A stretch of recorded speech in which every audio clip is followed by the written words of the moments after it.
আমার বাবারা বাবারা বন্ধুরা ডাইনে বামে না যায়া আমি আমার আলোচনার ধারাবাহিকতা রক্ষা করার আগে আপনাদের কাছে আরেকবার একটা কথা জানতে চাই, আমাদের সবার হায়াতের মালিক আল্লাহ, এই বিশ্বাস আপনার অন্তরে আছে না নাই?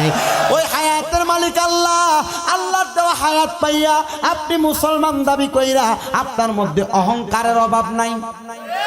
আপনি মুসলমান দাবি কইরা আপনার মাঝে তাকাব্বুরির অভাব নাই। আপনি মুসলমান দাবি কইরা আপনার এলাকার মানুষের সাথে আপনি চোখে জোড়া দিয়া কথা বলেন না। আপনি যদি 2 টাকার মালিক হন, এলাকার নরমাল শ্রেণীর মানুষকে আপনি ধমক দিয়া কথা বলেন। আপনি যদি পয়সাওয়ালা হন, আপনি এলাকার কৃষকরে, রিক্সার ড্রাইভারকে আপনি দাম দেন না, আপনি তারা সালাম দেন না। আপনি চিন্তা করেন আমি কেন সালাম দিব, এ আমার দিব চলে কি চলে না? আবার আপনি এমন পয়সাওয়ালা, গরিব মানুষটা ভয়ে আপনার সঙ্গে কথা কয় না, আপনার মুড বেশি না রে মুসলমান না। আপনার কথার দ্বারা, কর্মের দ্বারা, কাজের দ্বারা কোনো মানুষ যেন কষ্ট না পায়। বলে হুজুর কেন, কিভাবে, এই কথা কেন আমাদের কাছে বললেন? শুনে দেন মনোযোগের সাথে একটু শোনেন বাবারা। আল্লাহর কোরআনের একটা আয়াত আমি আপনাদের কাছে তেলাওয়াত করেছি। আল্লাহ কোরআনুল কারীমের মধ্যে বলেন, ওয়াল্লাযীনা ইউযুনাল মুমিনিনা ওয়াল মুমিনাতি বিগাইরি মাকতাসাবু ফাকাদ ইহতামালু বুহতানা ওয়া ইসমান মুবিনা। জবান খুলে উচ্চ কণ্ঠে জোরে জোরে পড়েন আল্লাহু আকবার। ব্যঙ্গে ব্যঙ্গে বলে দিচ্ছি, আল্লাহ কোরআনে বলেন ওয়াল্লাযীনা, এবং যাহারা ইউযুনাল মুমিনিনা ওয়াল মুমিনাত, কোন মুমিন বান্দা এবং মুমিনাত বান্দিকে কষ্ট দেয়, বিগয়রি মাকতাসাবু, কোন অন্যায় ছাড়া, ফাকাদ ইহতামালু বুহতানা ওয়া ইসমাম মুবিনা, আসলে তারা কষ্ট দেওয়ার কারণে তাদের নিজের আমলনামাটা পাপীদের খাতায় লেখায়। কার খাতায়? আপনার কথার দ্বারা, আপনার কাজের দ্বারা যদি আপনি কোনো মুমিন মানুষকে কষ্ট দেন, আপনি কোনো মুসলমান ভাইকে কষ্ট দেন, তাহলে আপনার খাতার নামটা, আপনার নামটা আপনি কার খাতায় লেখান? পাপির খাতায়। আবার আমার আলা হযরত ইমাম এশকে মুহাব্বত ইমাম আহমদ রেজা খান ফাজিলে বেরলভী ওনার তাফসিরে কানজুল ইমানের মধ্যে উল্লেখ করে দিয়ে বলে দিচ্ছেন, শুধু পাপের খাতা নাম লেখায় না, তারা পাপের বোঝাগুলা তাদের মাথায় তুলে নেয়। তাহলে কোন মুমিনকে কষ্ট দেওয়া যাবে? মুমিন বলতে এবার আপনি কি বুঝেন? মনোযোগ দিয়ে শুনেন। যদি বলেন গজল গেয়ে সময় পার করে দিতে, আমি দিতে পারবো। জিকির আজকার করে পার করে দিতে পারবো। আমি ওয়াজ আমার অল্প জ্ঞান দ্বারা যতটুকু করি, চেষ্টা করি মানুষ যা চায় তা দেওয়ার জন্য। কিন্তু যদি 2-1টা কথা যদি আপনাদের বুঝার জন্য না বইলা দিয়া যায়, কোনো লাভ হইতো না। এবার আপনি মুমিন বলতে কি বুঝেন? বলে হুজুর আল্লাহর প্রতি, ফেরেশতার প্রতি, আল্লাহর নাজিলকৃত কিতাবের প্রতি, আল্লাহ রসুলের প্রতি, কিয়ামত দিবসের প্রতি, হাসরের ময়দানের প্রতি, তকদিরের ভালো মন্দের প্রতি যদি বিশ্বাস রাখে, এই ব্যক্তিটারে তো মুমিন বলে।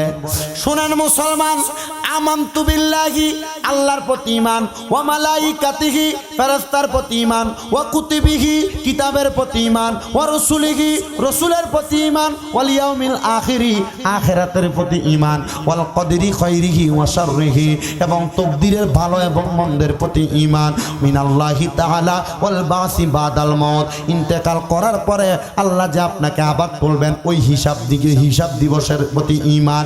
এখন ওইগুলারে যদি আপনি শুধু ঈমান মনে করেন, বলে হুজুর হ্যাঁ ঈমান মনে করে। এবার আপনি চিন্তা করে দেখেন এই 7টা বিষয়ের প্রতি আপনার ঈমান আছে কিনা। আপনারা বলেন আমরা নিজেদেরকে ঈমানদার দাবি করি কি করি না? ধরে বলেন করি কি করি না? আমানতু বিল্লাহ, আল্লাহর প্রতি ঈমান হইল, ওয়ালা তুশরিকু বিহি শাইআ, দুনিয়ার জমিনে কোনো কিছুর সাথে আল্লাহর সঙ্গে শিরিক করা যাবে না। যাইবো? আল্লাহ ছাড়া কোনো খোদা আছে? আল্লাহ ছাড়া কাউকে সাজদা করা যাবে? সাবধান। হুজুর ঠিক আছে না? আহলে সুন্নাত ওয়াল জামাতের আকীদা আল্লাহ ব্যতীত কারোর সামনে কদম অবনত, মস্তক অবনত, মানে শুধু মস্তক অবনত না, সেজদা করা যাবে না। অবনত করা এক জিনিস, সেজদা করা আরেক জিনিস। আবার আল্লাহর নবী রাহমাতুল লিল আলামিন নবী শিখিয়ে দেয় সেজদা এক জিনিস, মস্তক অবনত আরেক জিনিস। মা বাবার কদমে, ওস্তাদুল আসাতেজাদের কদমে কদম বুসি করা সুন্নতে রাসূল, সুন্নতে সাহাবা। সুবহানাল্লাহ কোন? নবীজির সাহাবী হযরত সাদ রাদিয়াল্লাহু তাআলা আনহু, হযরত আলী রাদিয়াল্লাহু তাআলা আনহু নিজে নবীজির কদম মোবারকে চুম্বন করেছেন। এটা আমার নবীজির হাদিস সরাসরি। সুবহানাল্লাহ কোন? সুবহানাল্লাহ।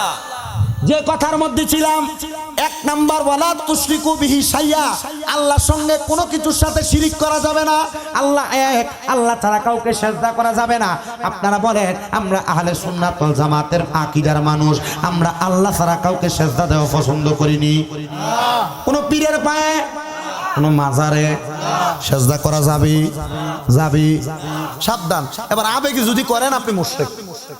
আবেগে করলে কি বলে? হুজুর মাঝে মাঝে দেখি অনেকে কইরা ফেলে, এ বুঝে না দেখা করে। আর যদি বুঝা করে সে মুশরিক। মুশরিকের ঠিকানা এটা ফিনারি জাহান্নামা খালিদিনা ফিহা, একদিনের লাগে না, সারা জীবন জাহান্নামে থাকবে। তাহলে আল্লাহ ব্যতীত কাউকে সিজদা করা যাবে? কোন মাজারে, কোন পীরের পায়ে এখনো কেউ করে নাই, যারা করে তারা ভণ্ড। শেষ। ঠিক আছে না হুজুর? এবার ওয়া মালাইকাতিহি, ফেরেশতার প্রতি ঈমান। বহুত ইমানে মুজাম্মেল আর ইমানে মুফাসসাল পড়ছে, কিন্তু এটার মূল সারাংশগুলো অর্থ জানেন না দেখা পড়ছি ঠিক, কিন্তু কোনো কাম জানি না। পড়াইছে ইমানে মুজাম্মাল আমানতু বিল্লাহি ওয়া মালাইকাতিহি ওয়া কুতুবিহি ওয়া রাসূলিহি ওয়াল ইয়াউমিল আখিরি ওয়াল কদরি খাইরিহি ওয়া শাররিহি মিনাল্লাহি তাআলা ওয়াল বাসি বাদাল। পড়ছেন ঠিক, অর্থটা জানেন? জানেন না দেখে এটার মানিও বোঝেন না। এখানে এই জায়গায় 7টা বিষয়ের প্রতি ঈমানের কথা বলছে। কয়টা বিষয়? এই 7টা বিষয় ভাঙ্গা ওয়াজ শেষ। রাজি? রাজি? তো আপনি সারা রাত ওয়াজ শুনে কি করবেন যদি এটা বাইতে লয়ে যাইতে না পারেন? ঠিক না? তো বুল্লার খেতে গেলেন মাছ ধরবার লাগা, দুলার তলা নাই, মাছ থাকবো? তো তলাটা ঠিক কইরা এই 7টা বিষয়ের প্রতি ঈমান ঠিক রেখা বাড়িতে যান, কাম হবে। একটা উঠতে গেছে না, মনে করছে হুজুর গজলকে সময় জিজ্ঞাসা করে সময় কাটায়। জি না, হুজুর সব করতে জানে। একটু বসবেন, 7টা বিষয় নিয়ে বাড়িতে যাবেন ইনশাল্লাহ। বলেন আল্লাহ যেন কবুল করে। এই 7টা বিষয়ের উপর কথা বলার পর আমি যখন বলবো, আপনার সামনে কেউ যদি কালকে প্রশ্ন করে চা দোকানে শামীম রাজা কি ওয়াজ করছে, আপনি 7টা বিষয় তার বুঝিয়ে দিতে পারবেন ইনশাল্লাহ। 1 নাম্বার, কার প্রতি ঈমান? আল্লাহ কয়জন? আল্লাহ ছাড়া কাউকে সিজদা করা, শিরিক করা গেল একটা। 2 নাম্বার ও মালাইকাতিহি, ফেরেশতার প্রতি ঈমান। বলেন কার প্রতি ঈমান? ফেরেশতার প্রতি ঈমান হইল আল্লাহর পক্ষ থেকে নবী পর্যন্ত আল্লাহ পাকের বাণীগুলা ধারণ এবং বাহক হিসাবে, প্রতিনিধি হিসাবে আল্লাহ পাক প্রতিনিধি নির্ধারণ করেছেন ফেরেশতা। এবং আমরা বান্দা কি করি না করি, আমাদের ডাইন কাঁধে এবং বাম কাঁধে 2 জন ফেরেশতা আছে। এটা হলো আল্লাহর প্রতিনিধি। আমরা যখন ইন্তেকাল করব, ওই কবরে 2 জন ফেরেশতা আসবে, মুনকার নাকির। সুবহানাল্লাহ। 2 জন ফেরেশতা আসবে, এরা হবে আমাদের কবরের সওয়াল জবাবকারী ফেরেশতা। এগুলা যে আছে, এদের প্রতি বিশ্বাস করা আসেনি? বিশ্বাস তো ফেরেশতাতে আপনি রেডি লেখতাছে, জানেন। জানার পরে কেমনে চুরি করেন, জানার পরে কেমনে সুদ খান, জানার পরে কেমনে ঘুষ খান, জানার পরে কেমনে হারাম খান। এবার আপনি চিন্তা করে দেখেন, এরা লেখতেছে, এবার এগুলার কারণে আপনি আল্লাহর কাছে গুনাহগার হিসেবে সাব্যস্ত হচ্ছেন। কথাই কষ্ট হইতেছে আপনারা? মোটামুটি বাড়িতে নন যাইব তো ওয়াজ, মা বোনি চিন্তা করে হুজুর ওয়াজটা ভালো লাগতেছে না, এর লাগে আপনারা ঠান্ডা করার লেগে আগে একটা ঘটনা শোনাই দিছি। ঠিক আছে না? 2 নাম্বার, কার প্রতি ঈমান? ফেরেশতার প্রতি ঈমান। একটু মনে রাখো, আমি তোমাদের সমবয়সী বা ছোট হইতাম পারি, তবে যদি বাইত নিয়ে তো ওয়াজটা কাজে লাগবে। আমি ছোট, কিন্তু আপনার দোয়ায় আমার কুমিল্লা 6টা মাদ্রাসা চলে। হ্যাঁ, সুবহানাল্লাহ নাই দো।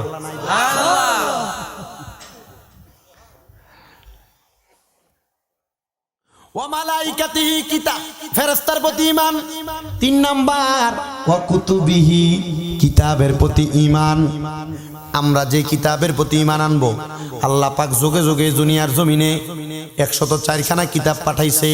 এর মধ্যে 4টা হলো শ্রেষ্ঠ কিতাব, 100টা সহিফা। বলেন 4টা হইল শ্রেষ্ঠ কিতাব, 100টা হইল সহিফা। এই জায়গাটা একটা ক্লাসের মতো। চারটা শ্রেষ্ঠ কিতাব, তাওরাত, জাবুর, ইনজিল, কোরআন। এই চারটা হলো শ্রেষ্ঠ কিতাব, আর বাকি 100টা হইল সহিফা। আর আমরা যে কিতাবের প্রতি ঈমান আনবো ওই কিতাবের নাম হলো কোরআন। ওই কোরআনের মধ্যে বাকি 103টা কিতাবের সত্যায়ন আছে। সব কিতাবের প্রতি ঈমান যে আল্লাহ পাঠাইছে কথাটা সত্য। আর কোরআনের প্রতি ঈমান মানে হইল কোরআনে যা কিছু আল্লাহ নাজিল করেছেন, যে যে কথাগুলো আছে ওই কথাগুলোকে বিশ্বাস করছেন, মানছেন, গ্রহণ করছেন। আর গ্রহণ করতে পাইলে আপনি ঈমানদার। অকুতুবিহি 3 নাম্বার গেল।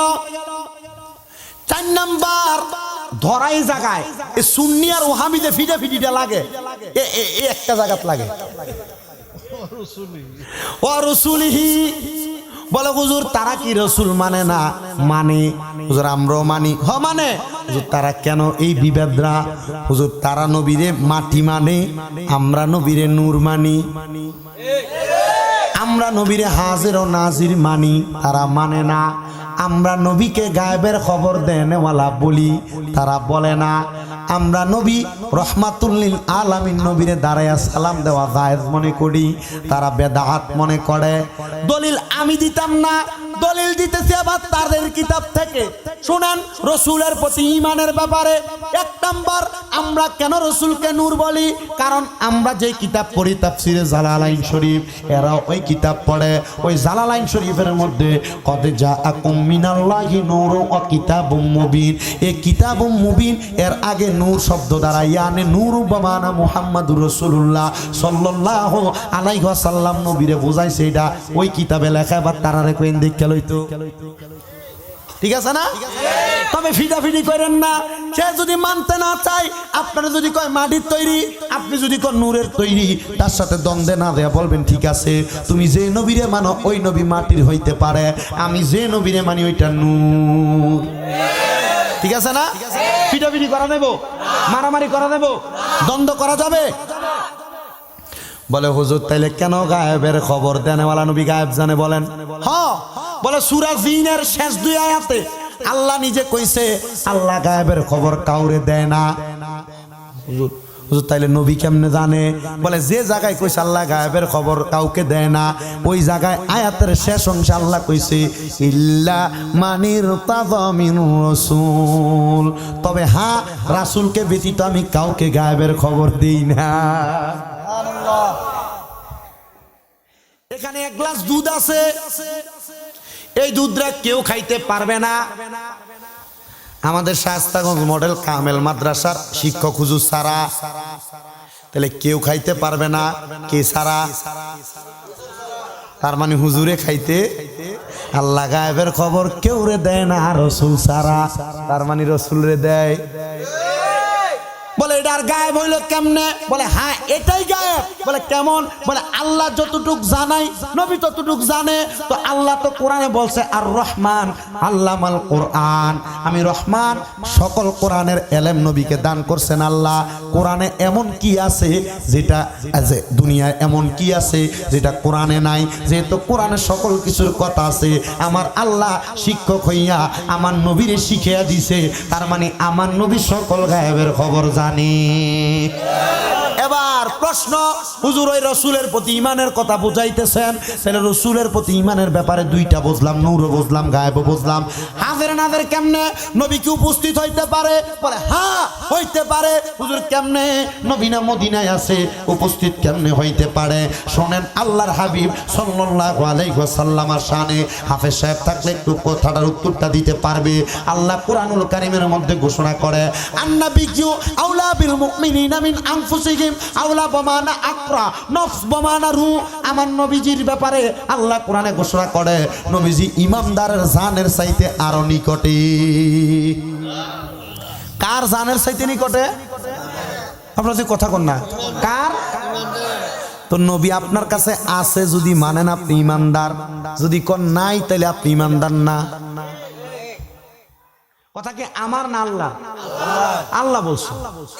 এবার এটাও যদি না মানে, যদি এটাও না মানে এবার তারে প্রশ্ন করবেন, আপনি যখন মারা যান, আপনার এলাকার মানুষ যখন মারা যায়, তারা যখন আপনি কবরস্থ করেন, কবরের মধ্যে রাখার সময় এ বলে আল্লাহ ছাড়া কেউ হাজির হওয়ার ক্ষমতা রাখে না। এরা জিগাইবেন আল্লাহ ছাড়া যেহেতু কেউ হাজির হওয়ার ক্ষমতা রাখে না, তাহলে তোমার বাপ মরার পরে কবরে লাশটা রাখার সময় পড়বা বিসমিল্লাহি ওয়া আলা মিল্লাতিল্লাহ। হ্যাঁ বুঝি না, এরা মিল্লাতিল্লাহ কয় না, আল্লাহর মিল্লাতে দেয় না। আল্লাহ ছাড়া কেউ তো আইতে পারে না কবরে। এদের কথা আল্লাহ ছাড়া সব জায়গায় হাজির কেউ হইতে পারে, এটা কার কথা? উনাদেরই কথা, যারা বলে হাজির না। তাইলে তারা রসুলের মিল্লাতে কবরে নামায় কি নামায় না? তাহলে রসুল কবরে আসতে পারে, যদি কবরে আসতে পারে মুহাব্বতে উম্মত ডাক দিলে উম্মতের কাছে আসতে পারে। পাইলাম তিনটা। বলে হুজুর আমরা মিলাদ কিয়াম করি, তারা করে না, তারা কই এটা বেদাত। হুজুর এইটা কেমনে দাঁত? দলিল আমার না, ওনাদেরই বড় একজন হুজুর আল্লামা হাজী এমদাদুল্লাহ মুহাজির মক্কি, বলেন না আল্লামা হাজী এমদাদুল্লাহ মুহাজির মক্কি, উনি ওনার কিতাবের মধ্যে উল্লেখ করে বলে দিচ্ছেন, শোনো দুনিয়ার মানুষ, আমি নবীরে দাঁড়ায়া সালাম দেই, আমি দাঁড়ায়া সালাম দিলে শান্তি পাই, আর এজন্য আমি নবীরে দাঁড়ায়া সালাম দেই। তাহলে ওনাদের বড় হুজুর যদি নবীরে দাঁড়ায়া সালাম দিলে শান্তি পায়, আমরা সুন্নি মুসলমান নবীরে দাঁড়ায়া সালাম দিলে শান্তি পাই না অশান্তি? কয়েকদিন আগে দেখলাম চরমনায়ের রেজাউল করিম পীর সাহেব হুজুর কি সুন্দর একটা ফতুয়া দিস। বলে কি ফতুয়া? আমার জীবনে আমি হুজুরের বিরোধিতা করি না, যদি রসুলের সামনে কোনো গোস্তাকি না করে আমি চরমনায়ের পীর সাহেব হুজুরের বিরোধিতা করি না। পক্ষে কথা কই শোনেন, উনি দেখলাম বক্তব্যের মধ্যে বলতেছে, যদি কেউ মিলাদ কিয়ামকে ফরজ না যায় না, সুন্নত না যায় না, ওয়াজিব না যায় না, নবীরে সালাম দেয় মোহাব্বতে, তাহলে এটাকে বেদাত বলা বেয়াকুবি। আমরা মিলাদকে আমরা ফরজ বলি না, ওয়াজিব বলি না, সুন্নত বলি না, মুস্তাহাব বলি না, মুস্তাহাসান। মারহাবা কোন? আমরা নবীরে মুহাব্বতে সালাম দেই, তাহলে এটা বেদাত না, এটা বেদাত না, এটা নবীর মুহাব্বত। আর রাসূল জানি আসছে হুয়াল্লাযী আরসালা রাসূলাহু বিল হুদা ওয়া দীনিল হাক্কি লিইয়ুযহিরাহু আলাদ দীনি কুল্লিহি ওয়ালাউ কারিহাল মুশরিকুন। জবান খুলে জোরে জোরে পড়েন আল্লাহু আকবার। আল্লাহ পাক রব্বুল আলামিন রাসূলকে দুনিয়াতে পাঠাইলেন, এমনি পাঠাই নাই, সত্য ধর্ম নিয়ে পাঠাইছে। ওই ধর্মকে যারা অস্বীকার করে, যারা বিআফওয়াহিহিম তাদের ফু দ্বারা বন্ধ করে দিতে চায়, আল্লাহ তাদেরকে মুশরিক বলেছেন, বেঈমান বলেছেন। এই জন্য রাসূল জানিয়ে আসছেন তার প্রতি বিশ্বাস স্থাপন করা, ওই দ্বীনের প্রতি থাকা। আপনারা বলেন তাহলে পৃথিবীর সর্বশ্রেষ্ঠ ধর্ম যেটা, ওই ধর্মের নাম ইসলামে বিশ্বাস অন্তরে আমরা আছে না নাই? সত্য ধর্ম ইসলাম অন্তরে বিশ্বাস আছে না নাই? তাইলে আপনি ইমানদার। গেল চারটা, রাসূলের প্রতি ঈমান। এবার আসেন 5 নাম্বার, ওয়াল ইয়াউমিল আখিরি। 4 নাম্বারের পরে 5 নাম্বার হইল আখিরাতের প্রতি ঈমান আনা। বলেন কার প্রতি ঈমান আনা? আখিরাতের প্রতি ঈমান বলতে কি বুঝেন? এই 7টা বিষয় আছে না, যারা মাদ্রাসায় পড়ে এরা শিখাইয়েন। এগুলা ক্লাস 6 থেকে, অবশ্যই ক্লাস 3, 4 থেকে প্রশ্নগুলো ছোট ছোট আকারে করা হয়, কিন্তু ক্লাস 6 থেকে 10 পর্যন্ত এই প্রশ্নগুলোর উত্তর পরিপূর্ণ করা হয়। মাদ্রাসার যারা ছাত্র ক্লাস 6 থেকে 8 পর্যন্ত এগুলা পরিপূর্ণ বোঝে। ওয়াল ইয়াউমিল আখির, আখিরাতের প্রতি বিশ্বাস, ঈমানের ব্যাপারে আপনি কি বুঝেন? মুসলমান ইমানদারের দলেরা, নবীর উম্মতের দলেরা আখিরাতের প্রতি বিশ্বাস হইল আপনি যখন দুনিয়ার জমিন থেকে ইন্তেকাল করবেন, আপনার একটা শেষ জিন্দেগি আছে, শেষ সময় আসে, শেষ জামানা আছে, ওই জামানার প্রতি বিশ্বাস করা লাগবে। মাঝে মাঝে অনেক নাস্তিক বেঈমানরা এই দিনকে বিশ্বাস করে না। এরা মনে করে জন্ম হয়েছি, ইন্তেকালের পরে আর কোনো জায়গা নাই, আর কোনো হিসাব নাই। এবার আপনারা বলেন ইন্তেকালের পরে আমাদের আখিরি জামানার জিন্দেগি আছে না নাই? ওইটার প্রতি বিশ্বাস স্থাপন করা। এবার নবী আমার ডাক দিয়া কয় আখিরাতের প্রতি যখন বিশ্বাস স্থাপন করলা, ওয়াল কদরি খাইরিহি ওয়া শাররিহি, এবং তোমরা তোমাদের তকদিরের ভালো এবং মন্দের প্রতি বিশ্বাস করবা। একদিন সিএনজি লয়ে গেলা, সিএনজি চালানোর জন্য প্রথম দিন কামাই করলা 700 টাকা, দ্বিতীয় দিন কামাই করলা 500 টাকা, তৃতীয় দিন কামাই করলা 1400 টাকা। বালা কোনটা বলেন না, ভালো কোনটা? তো যেদিন 500 কামাই করলা এটা কি খারাপ নাকি? জি না, এটাও ভালো। এই তকদিরের যেদিন ভালো এদিন কামাই করলা 1400, যেদিন একটু খারাপ এদিন কামাই করলা 500। আল্লাহর নবীজি এই ইমানের ব্যাপারে সুন্দর বুঝিয়ে দেয়, ওয়াল কদরি খাইরিহি ওয়া শাররিহি মিনাল্লাহি তাআলা ওয়াল বাসি বাদাল মাউত। আগের কথাটা আগে শেষ করে নেই। তকদিরের ভালো এবং মন্দের প্রতি বিশ্বাস। আপনার এলাকায় কেউ 5 তলা 2 তলা 3 তলা 1 তলা বিল্ডিং বানাইলো, হিংসা করবেন না, তার জন্য বেশি করে দোয়া করবেন। আপনি দোয়া করলে আল্লাহ আপনার খারাপ অবস্থাকে পরিবর্তন করে ভালো বানিয়ে দিব। এগুলার প্রতি বিশ্বাস স্থাপন করবেন। আপনারা বলেন মুসলমান হিসাবে এগুলার প্রতি বিশ্বাস স্থাপন করার দরকার আছে না নাই? আপনি যে মাঝে মাঝে সিগারেট টানার করেন, ধরো আল্লাহ আমার দিকে চায় না, তার দিকে চায় খালি।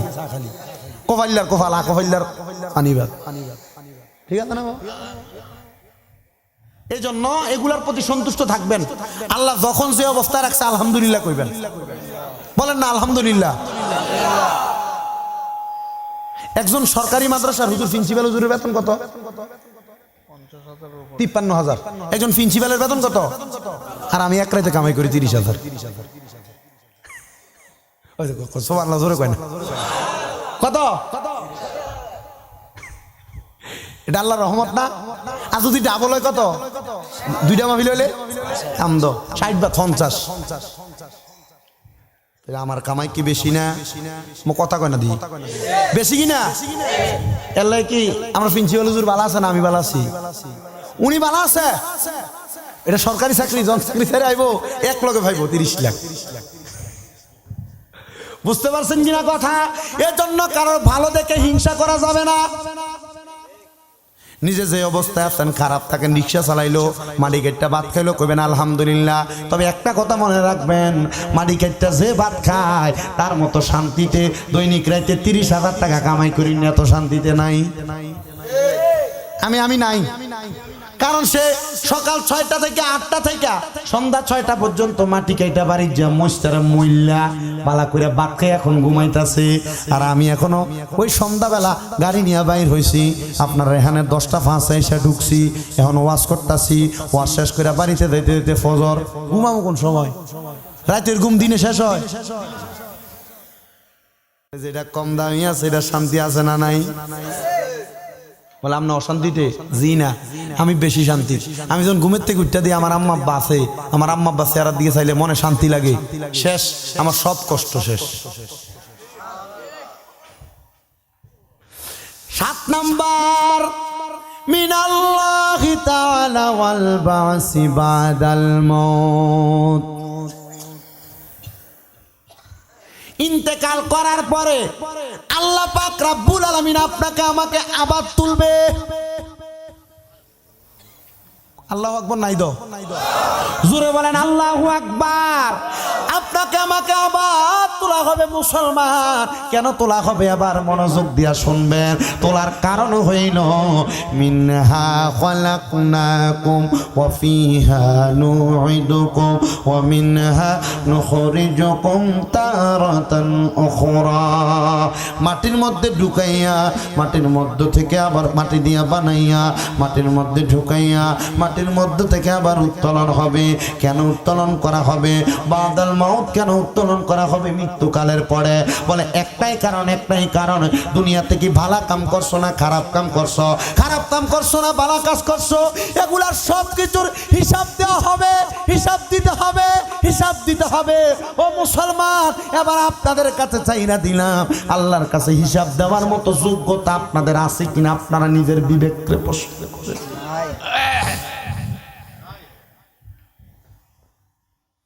আল্লাহর কাছে কেমনে হিসাব দিবা? আমি এজন্য আয়াতে কারিমার প্রথমে বলছি, তোমার দ্বারা যেন কোনো মানুষ কষ্ট না পায়। তোমার দ্বারা যেন কোনো মানুষ আঘাত না পায়। আমারে বলছে এখানে আসার আগে হুজুর আপনি আমাদের এখানে আসার আগে আন্দিউরা আসার আগে মাধবপুর পার হন আগে আমার জানেন, আমি জানাইছি আমি আগে আগেই চলে আসছি, কিন্তু তারা যাইতে একটু দেরি হয়েছে, কষ্ট পাই নাই, বৈশা ছিলাম। আবার তাদের সাথে মোটর সাইকেলের পেছনে পেছনে আসছি, হরন বাজাইছে, আমি ডাক দিয়া চাই গাড়িটা স্লো করে বলছি বাজাইছ না, মানুষের মনে কষ্ট যাইব, মানুষ গালাগালি করব। আবার এই পর্যন্ত আসছি, একজন কইছে হুজুর ওইখানে নামাইয়া দিই। আমি চিন্তা করলাম পোলের মাথায় যদি নামি এখান দিয়ে হাইটটা যাই, যে হুজুর ওয়াজ করে ওনার ওয়াজে ব্যাঘাত ঘটবে, গাড়িটা টান দিয়ে ওইখানে চলে যাই। প্যান্ডেল পার হইয়া গেলাম, একজন কয় হুজুর গাড়ি সেখানে যাবে, আরেকজন কয় যাবে না। সিদ্ধান্ত কাটটা মানবো যেন কেউ কষ্ট না পায়, দরজা খুইলা বের হইয়া গেলাম, ঘরের মধ্যে গেলাম, কারেন্ট গেল মনে কোনো কষ্ট নাই, শুধু ধৈর্য ধারণ করেছি, কারণ আমি জানি ইন্নাল্লাহা মা'আস সাবিরিন, নিশ্চয়ই ধৈর্য ধারণকারীর সাথে আল্লাহ আছে। মুসলমান সকল দিক মানে নিছি যেন কারোর মনে কোনো কষ্ট না যায়, আমি একজনের জন্য যেন কেউ আঘাত না পায়। আপনিও যখন একটা কদম সামনে যাইবেন, আপনি শুধু চিন্তা করবেন আপনার কাজের দ্বারা যেন কেউ কষ্ট না পায়। বলে হুজুর কেন এমন কথা বললেন? কারণ আপনাকে ওই দিন হিসাব দেওয়া লাগবে। ওয়াল বাসি বাদাল মাউত, মৃত্যুর পরে যখন আপনাকে উত্তোলন করা হবে ওই সময় আপনাকে হিসাব দেওয়া লাগবে। এজন্য আমরা সবাই মুসলমান, কথাটা সত্য, কিন্তু আমাদের মাঝে মুসলমানের কোনো খাসিয়ত নাই, মুসলমানের মতো কোনো চরিত্র নাই। হুজুর কেন এমন কথা বললেন? আপনি মুসলমান দাবি করেন, কথা সত্য। আমি আমার ওয়াজের ভূমিকার প্রারম্ভিকার মধ্যে একটা হাদিস তেলাওয়াত করেছি, লা ইয়াবকা মিনাল ইসলামি ইল্লা ইসমুহু, কিয়ামতের পূর্বে ইসলামের নাম মাত্র থাকবে, কাজে থাকবে না। কথা কোন না ঠিক? নামে ইসলাম এখন আছে, এখন এখন এখন কিন্তু মুসলমানের কর্মকাণ্ডে ইসলাম এটা বোঝা যায় না। বলে হুজুর একটা প্রমাণ চাই। একটা প্রমাণের মধ্যে সর্বশ্রেষ্ঠ প্রমাণ হইল আপনার এলাকায় বিয়া হয় কি হয় না, মুসলমানের অনুষ্ঠান হয় কি হয় না, এগুলাতে গায়ে হলুদ হয় কি হয় না, গায়ে হলুদে ডেকসেট বাজে গান বাজনা হয় কি হয় না। এটাই ইসলামে গান বাজনা হালাল না হারাম? তো বিবাহ কি হালাল না হারাম? জোরে কোন। তো হালাল কাজে গান বাজনা হারাম কেন করেন? গান বাজনা হারাম এটা বোঝে না এরা? কি না বুঝে? হ্যাঁ বুঝে, বুঝ করে। এজন্য নবী আরো 1500 বছর আগে বলছে লা ইয়াবকা মিনাল ইসলাম ইল্লা ইসমুহু, মুসলমানের ইসলাম নামে মাত্র থাকবে, তার কর্মকাণ্ডে ইসলাম ধর্ম প্রকাশ হবে না। এজন্য যারা বিবাহের মধ্যে গান বাজনা করেন, মুসলমানিতে গান বাজনা করেন, এই গান বাজনা বাজান আপনার হারাম কাজ করেন। মুসলমান নামে কবরে গেলে কাঁচা বাঁশের গোড়ার বাড়ি। আপনি নিজে সহ্য করে থাকতে পারলে আপনি বিবাহে গান বাজনা করবেন। বলে হুজুর বিয়াটাই তো গরম হয় না গান বাজনা না করলে? গরম। এই জন্যই দেখবেন বিবাহ 3 মাস 4 মাস 5 মাস 1 বছর যাইতে না যাইতে সংসারে অশান্তি, কারণ আপনি হারাম কাজ দিয়ে শুরু করছেন। কি কথা কি বুঝতে পারতেছেন আপনারা? এডিও আজ ভাল লাগতো না আপনার কাছে। আমার আগামী বছর দাওয়াত দিলেও যেই না দিলেও হেই একটু কাশিনগর আমি ওয়াজ যা করে দাও এটাই মূল করে দিয়ে দাম না, চাওয়ানোর দরকার নেই আমার। আপনারা আমার একটা কথা আমল করেন, বিয়া শাদীর ভিতরে গান বাজনা বন্ধ করেন, তাহলে মনে করবো যে এ ওয়াজ মাহফিল করে আপনার লাভ হয়েছে, আনাইলে মনে করবেন এটা যা আসছে ফানি বাতের মতো। শুধু এরা মানুষের কষ্ট দেয় বেশি, অনেক মানুষের কষ্ট পায়, গুরুম গুরুম আওয়াজ করে মাটি পর্যন্ত খাবে। তো মানে না আজকে কয়ে দিয়ে যায় আপনার নাতি আপনার ভূতের বিয়ে আপনি বাজাইবেন না, আপনি একজন ভালো হয়ে যান পরে আরেকজন ভালো হয়ে যাবেন। তো মুরব্বী কথা কন না কেন? আর এটা যদি ঠিক করতে চায় এলাকার ভিতরে এটার পেছনে সবচাইতে বেশি গুরুত্ব থাকতে হবে এলাকার যুবকরা। যুবক তোমরা যদি চাও যে বিয়ার মাধ্যমে যদি এলাকার ভিতরে শান্তি প্রতিষ্ঠা করতে চাও, কোনো গান বাজনা চলবে না, এটা হারাম, এটা মুসলমানের কাজ না, ইসলাম নিষেধ করছে। শুধু তাই নয়, এটা ইহুদি খ্রিস্টানদের কালচার। তোমার মাঝে ইহুদি খ্রিস্টানদের কালচার ঢুকিয়ে দিয়া এই গান বাজনা দিয়া তোমার বিবাহ পবিত্র কাজকে অপবিত্র করে দেওয়া হচ্ছে। আবার শুধু গান বাজনা করে না তো, গান বাজনার ভিতরে হিজড়া না নাচানের লাগিয়া কি কথা কন না কেন? আপনার কোন গান বাজনা করা যাবে? গান বাজনাকে বন্ধ করে লো। বড় কয়টা এটা আমি বুঝি না, তোমরা শুকুরালি না আসাও। গায়ে হলুদের অনুষ্ঠান হয় কি হয় না? দেবর বাবিরে হলুদ লাগায় কি লাগায় না? হারাম। দেবর বাবির সামনে যাইতে পারবো? হ্যাঁ, বাবি দেবরের সামনে যাইতে পারবো? হাদিস শরীফে বলছে হুজুর দেবর একজন স্ত্রী ভাবির জন্য কিসের মতো? মৃত্যু সমতুল্য। অন্য হাদিসে বলছে একজন দেবর তার ভাবির জন্য কালসাপের মতো।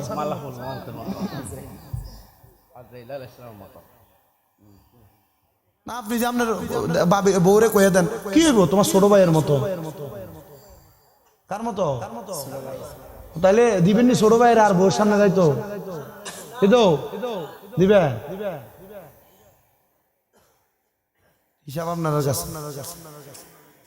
হুজুর এত শক্ত করে নিলেন কথাটা?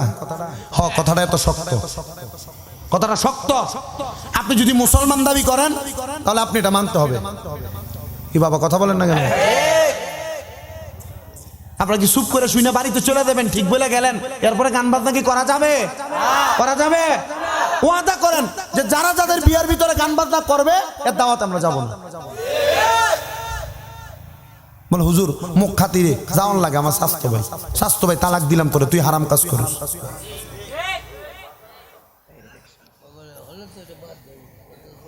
বলেন এটা বাদ দেওয়ার দরকার আছে কিনা? এলাকার মসজিদ কমিটি আসেনি আমি কেউ? কেডা মসজিদের সভাপতি আসেনি কেউ? কেডাও আপনি নি? আপনার সভাপতি সেক্রেটারি কেডা আছেন? সভাপতি সেক্রেটারি ক্যাশিয়ার। আপনার সমাজবাসী যদি সিদ্ধান্ত নেন এই সমাজে গান বাজনা চলবে না, আপনারা যদি বলেন চলবে না, চলবে না। আপনারা যদি বলেন এই সমাজে গান বাজনা এখন থেকে বন্ধ, আল্লাহ কবুল করুন। আল্লাহ এই কাজ বাস্তবায়ন করার তৌফিক দান করুন। মুসলমান হিসেবে এই সমস্ত কর্ম বন্ধ করার তৌফিক দান করুন। গায়ে হলুদের নামে বেহায়াপনা বন্ধ করার তৌফিক দান করুন। বিবাহের মতো পবিত্র কাজে এমন অপবিত্র কাজ করা আল্লাহ বন্ধ করার তৌফিক দান করুন। এবার আমিন কর না, জোরে কর না, রাগ করেন না, একটু আল্লাহর রাস্তায় রাগ করেন না। ইসলামের হক কথা যদি না বলি আমার জিহ্বাকে আগুনের কেচি দিয়া 3টা কেচি দিয়ে কাটা হবে। নবী শুধু এই কথা বলে নাই, নবী আবার হাদিস শরীফের অপর অংশে বলে ওয়ালা ইয়াবকা মিনাল কুরআনি ইল্লা রাসমুহু, কিয়ামতের পূর্বে কোরআনের নাম মাত্র থাকবে কিন্তু কোরআনের কোনো তাসির থাকবে না। সবার ঘরে ঘরে কোরআন আছে কিন্তু কোরআন তেলাওয়াত করতে পারে না, এমন অবস্থা বর্তমান সমাজে আছে না নাই? নবী শুধু এই কথা বলে না, এবার পরবর্তী হাদিস আপনাদের চানখা বললাম মসজিদ কয়টা? হ্যাঁ চানখা বললা 4টা মসজিদ। মসজিদে টাইলস আছে না নাই? ফাঁকা এসি আছে কিনা জানি না, কোনটা নাই। আচ্ছা এসি এনে না থাকলে মোটামুটি শহর এলাকাগুলোতে এসি আছে। মসজিদের টাইলস আছে না নাই?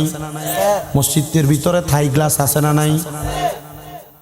নবী আবার হাদিস শরীফের 3টি অংশ বলে মাসাজিদুহুম আমিরাতু ওয়া হুয়া খরাবুম মিনাল হুদা, কিয়ামতের পূর্বে মসজিদগুলো হবে চাকচিক্যময় তবে হেদায়েত শূন্য।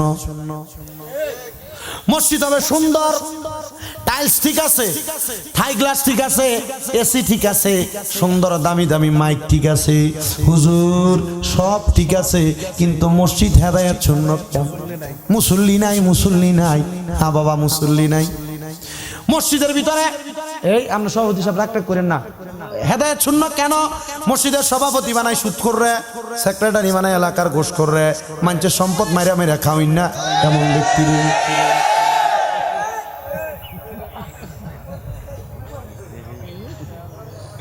এমন অবস্থা আছে না নাই? এই জন্য হেদায়েত শূন্য। ইমামের পেছনে যে নামাজ পড়ব এটা সুদ খাওয়াইন না, ঘুষ খাওয়াইন না, হারাম খাওয়াইন না, ভাই ভাতিজার জমি দখল করে খাওয়াইন না। তোমার বিষয় কিন্তু ওয়াজ করি না আমি, ফর্দার কথা শুধু একটু কইছি। মাইনুদ্দিন চিশতি জীবনী ওয়াজ করানোর সময় এটা ফরে, এটি আবার অন্য সময় দাবাত দিলে কইরাম। আমারে এ বেটা কইছে ওয়াজ করতাম, কি তা না কইছিলাম কারবালা আর আর হুজুরে কইছে আমার ওয়াজ করতাম কবরের। কবরে গেলে কেমনে ভালো থাকবেন এটা একটু কই, এটা ঠিক আছে না? হ্যাঁ আচ্ছা মনে করেন ইমাম সাহেবের পেছনে নামাজ পড়তে দাঁড়াইলো সুদখোর একটা, ঘুষখোর একটা, হারামখোর একটা, পরের সম্পদ খাওয়াই না একটা, জমি দখল করি না একটা, যা আছে নিকৃষ্ট সব। আল্লাহ করুক 4 রাকাত নামাজে 2 রাকাত ইমাম ফরনের পরে হাওয়া বাড়িয়ে অজুটা ভেঙে গেছে ইমাম সাহেব। আচ্ছা কারে সামনে দিব? কথা কই না, কারে সামনে দিব? আর এজ এ সভাপতি হইতো যায়, সেক্রেটারি হইতো যায়, কমিটি হইতো যায়, মসজিদ কমিটি হওয়ার উপযুক্ত তারা ইমাম মুয়াজ্জিনের অনুপস্থিত। বা আল্লাহর সাথে রাগ করে না, এটা যুগের দ্বারাই পাই আছে, যুগের দ্বারাই পাই আসছে। এগুলার দায়িত্ব পায় তারা ইমাম মুয়াজ্জিনের অনুপস্থিতিতে 5 ওয়াক্ত এই কাজগুলা চালায়া নিতে পারে যারা। ওরে মসজিদ হবে বাড়ি বাড়ি, হেদায়েত যাবে সারি, দুনিয়াতে থাকবে নায়ামল, দুনিয়ায় থাকবে নায়ামল। হারে মসজিদ হবে বাড়ি বাড়ি, হেদায়েত যাবে সারি। কত জায়গায় হাত দিব, এমন অবস্থা সমাজে চলছে।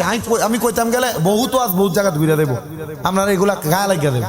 শুধু এর দূর শোনেন, মসজিদ সুন্দর হবে, হেদায়েত শূন্য হবে, নামাজই থাকবে না। মসজিদ আছে আপনারা সবাই আছে না, কিন্তু নামাজই নেই। তো ঢুকে থাকেন। এবার আসেন, এতক্ষণ তো আপনাদের গায়ে ওয়াজ পড়ছে, এবার আমাদের গায়ে ওয়াজ চলতেছে, আমাদের গায়ে ওয়াজ পড়বে। নবী বলে উলামাউহুম শাররুম মান তাহতা আদামিস সামাই মিন ইনদিহিম তাখরুজুল ফিতনাতি ওয়া ফীহিম তাউদু। নবী এই হাদিস দিয়ে বোঝাই দিচ্ছে কিয়ামতের পূর্বে জমিনে সবচাইতে নিকৃষ্ট হবে আলেমরা। বলেন নিকৃষ্ট কারা হবে? কেন জানেন? কারা মুখে এক কথা বলবে, কর্মর দ্বারা অন্যতা সম্পাদন করবে। ফিহি তাখরুজুল ফিতনা, এদের থেকে ফিতনা তৈরি হবে। আপনারা আগে নামাজ পড়ছেন না নাভির নিচে হাত দিয়া? এখন আইয়া লাগাই দিছে বুকের উপর হাত বন্ধ লাগাইছেনি। আগে জানাজার নামাজ পড়ে মৃত ব্যক্তির লেগে দোয়া করছেন না? এখন কো দোয়া নাই। আগে তারাবির নামাজ 20 রাকাত পড়ছেন না? এখন 8 রাকাত। কথা কন না আছে কিনা? এগুলা যারা করতেছে এরা হইল ওই আলেমরা যারা সমাজে ফিতনা তৈরি কাদি। হুজুর এগুলা কারা? তবে আলেম ভালো কারা? আমার নবী শিক্ষা দেওয়া ফিহিম তাউদু, যারা এগুলা সমাধান করে। জবান খুলে জোরে জোরে পড়েন আল্লাহু আকবার। আল্লাহর রাস্তায় এগুলা মাইনা চলবেন। আর আপনার কাজ দ্বারা, আপনার কথার দ্বারা, কর্মের দ্বারা কাউকে কষ্ট দিবেন না। আরেকটা জিনিস থেকে বেঁচে থাকবেন, সেটা হলো মিথ্যা। বলেন কি? মিথ্যা। মিথ্যাটা কি? কখনো কখনো কাউকে খুশি করার জন্য পর্যন্ত মিথ্যা কথা বলবেন না। এই মিথ্যা আপনাদের জীবনের সকল বরকত নষ্ট করে দেয়। উম্মুজ যুনুব, মিথ্যা সকল পাপের মূল। ঠিক আছে না হুজুর? আমি হুজুরে বয় রেখে আমি কি ওয়াজ করিম? এরা আমরার মতো ছাত্র বানাও, মানে বক্তারা বানা হুজুররা, বুঝছেন তো? আমি যে কথাগুলো বলছি ওনারা জাস্টিফাই করছেন। আমি কই হুজুরে মাথাত ঘুরে 31 বছর শিক্ষকতা করেন। আমার বয়স 31 হয়েছে, 24 বছর, 24 থেকে 25 পড়তাছে, 22 না 25 পড়তাছে। আমরা বুড়ে গেছে, আমরা কিতা মনে করছে? হ্যাঁ হ্যাঁ হুজুর 31 বছর শিক্ষকতা করছেন, তো বুঝেন। তাহলে মিথ্যা বলা যাবে? আল কিযবু উম্মুজ যুনুব, মিথ্যা সকল পাপের মূল। তাহলে মিথ্যা বলবেন? তা আপনি যে ব্যবসা করতে যান, আপনার মালটার দাম 10 টাকা, এই 10 টাকার মালে আপনি 3 টাকা লাভ করলে আপনার সংসারও চলবে, লাভও হবে না। আপনি কইতেছেন আল্লাহর কসম এটা আমার 15 টাকা কিনে।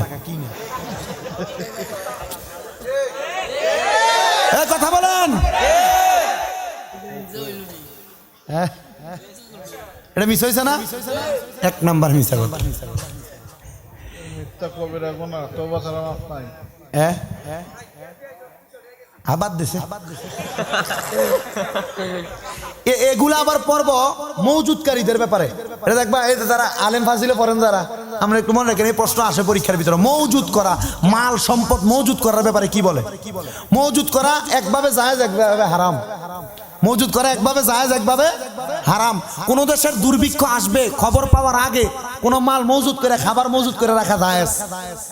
আর দেশের ভিতরে সম্পদের মালের টান ফালাইয়া দাম বাড়াইয়া দেওয়ার আশায় সম্পদ মওজুদ করা হারাম।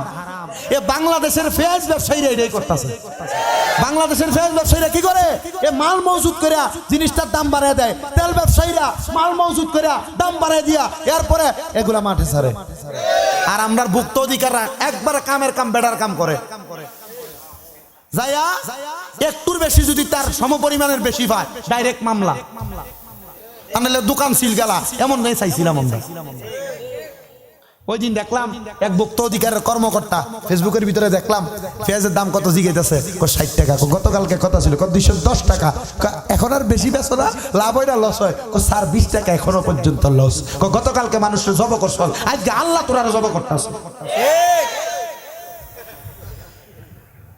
আপনারা জানেন না এ বাংলাদেশের জমিনের ভিতরে আপনার সরকারের দোষ দেন, সরকারের দোষ নাই, কিছু দুর্নীতি দুষ্কৃতিকারীদের দোষ। এদের কারণে আজকে দেশটা রসাতলে যাচ্ছে। সরকার একটা দাম নির্ধারণ করে দেয়, এরা দাম নির্ধারণের অনুযায়ী না বিক্রি করে এরা বেশি বিক্রি করতেছে। আমি শুধু আপনি মনে করছেন বর্তমান সরকারের পক্ষে কই, এটা যেই কোনো সরকারের আমলেই এই দুষ্কৃতিকারীরা দুষ্কৃতি চালায় সরকারের বদনাম করে। এটা মনে রাখবেন সব সময়। তবে একটা কাম করেন, এই যে নির্বাচন আইতেছে সবাই সাবধান করে দিয়া যায়। ভোট দেওয়া আপনার ইমানি দায়িত্ব। কি দায়িত্ব? কারে দিবেন পছন্দ আপনার। আপনি ভোটের জন্য 500 টাকা খাই আল্লাহর হস্তে ইমানটা নষ্ট করেন না, ঠিক আছে না হুজুর? কারে যে আমি কই না আপনি এই দল রে দেন ওই দল রে দেন, তবে আল্লাহর দোহাই ইমানদারে নষ্ট করেন না। 500 টাকা কি আপনার এটা দিয়ে আপনি 10 তলা বিল্ডিং তুলতে পারবেন? 1000 টাকা দিয়ে 10 তলা বিল্ডিং তুলতে পারবেন? আপনার যারা পছন্দ হইব, যেই ব্যক্তিটা আপনার এলাকার ভিতরে ভালো করে কাজ করব মনে হয়, এই ব্যক্তিটা দ্বারা আপনার দেশের উন্নয়ন হবে, কাজের উন্নয়ন হবে, দেশ ভালো থাকবে, আপনি তারে দিবেন। আমল নষ্ট হয়ে গেছে। তাইলে এই জন্য দেশের উন্নয়ন কে করে আর না করে এটার পিছনে চিন্তা করার আগে উন্নয়ন যে করবো তারা ভোট দিচ্ছি নিয়ে চিন্তা করি, এরপর এটা করবেন। আপনি আপনি তো খাইতের বেলা 500 খাইয়া 1000 খাইয়া ভোট দিচ্ছেন, আপনি এটার উন্নয়ন তো যে বেটা নির্বাচন করে এ যদি মনে করেন আপনার মাধবপুর এলাকার শুধু এই গ্রামে যদি 10 লাখ দন লাগে, এরপর অন্য কোনো এলাকা নাই, এমন মনে করেন যে 100টা গ্রাম আছে 10 লাখ করে দিলে ধরেন না 10 কোটি টাকা এর গেছে। 10 কোটি টাকায় তোলন লাগতো না। আপনার হেরে দোষ দিয়ে লাভ কি? দোষ আপনাদের, দোষ আপনাদের। আপনারা দোষ স্বীকার করেন। খাবেন না, খাবেন না, এগুলো কইরেন না।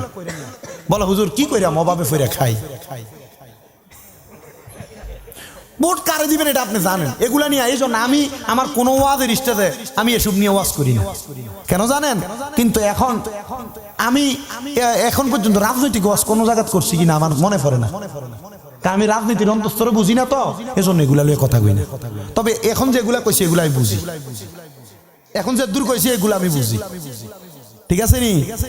হ্যাঁ ঠিক বলে নাই বলে ঠিক আছে। আল্লাহ আমাদেরকে বুঝ মতো চলার তৌফিক দান করুন। আরো জোরে পড়ে না আমিন। তাহলে মানুষের মনে কষ্ট দেওয়া, হক বেডা হক বেডি, কারোর মনে কষ্ট দেওয়া।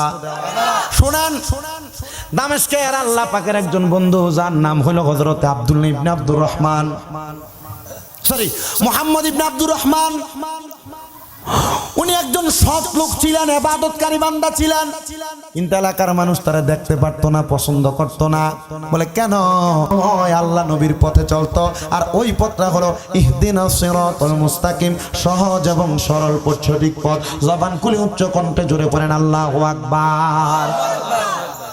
মুহাম্মদ ইবনে আব্দুর রহমান, এলাকার মানুষ যখন তাকে দূর দূর করে তাড়া দেয়, উনি সব সময় ইবাদত করে আল্লাহর কাছে কান্নাকাটি করতেন, আল্লাহ আমার জীবন অন্য কোনো শখ নাই, আমার একটাই শখ, আমি আমার ইন্তেকালের আগে মুহাম্মাদুর রাসূলুল্লাহ সাল্লাল্লাহু আলাইহি ওয়াসাল্লাম নবীর জিয়ারত লাভ করব।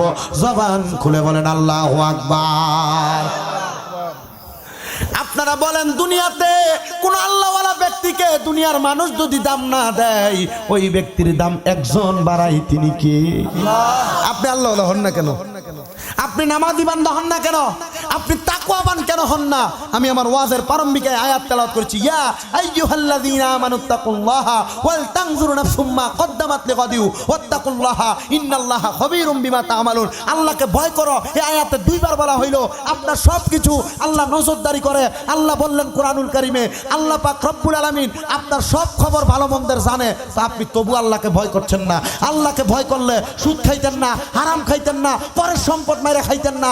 আল্লাহকে ভয় করলে মিথ্যা বানোয়াট কথা বলতেন না। এখন আপনারা বলেন, আল্লাহকে ভয় করে দুনিয়ার জমিনে চলার দরকার আছে না নাই?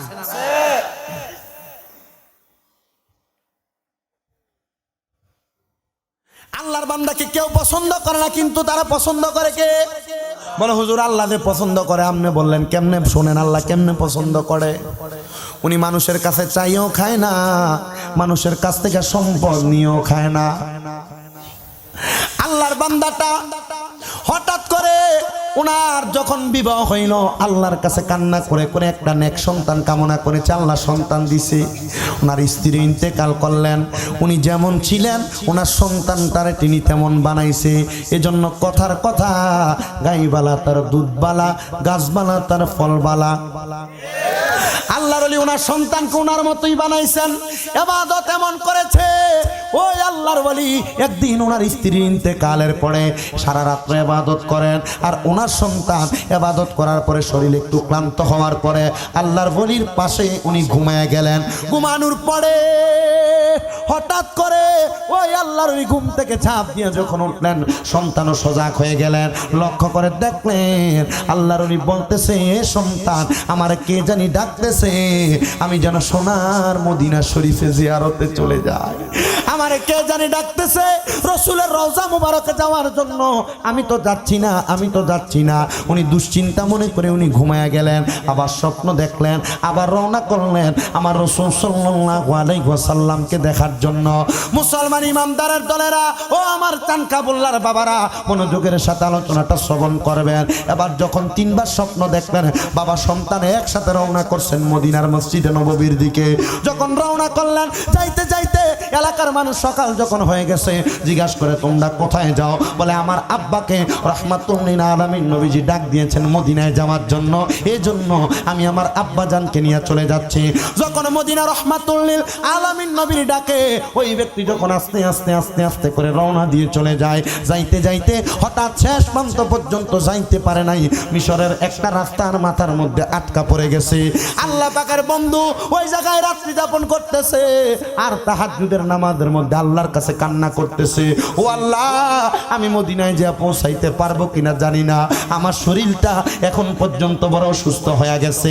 আমি আপনার কাছে দোয়া চাই, আল্লাহ আপনি আমার এমন রহমত করেন যেন আমি মক্কা এবং মদিনায় যাইতে পারি, এবং সেই জায়গার মধ্যে আমার মরণটা হয়ে যায়, যে মরণে মানুষ আমারে সুন্দর করে কাফন দাফন করবে।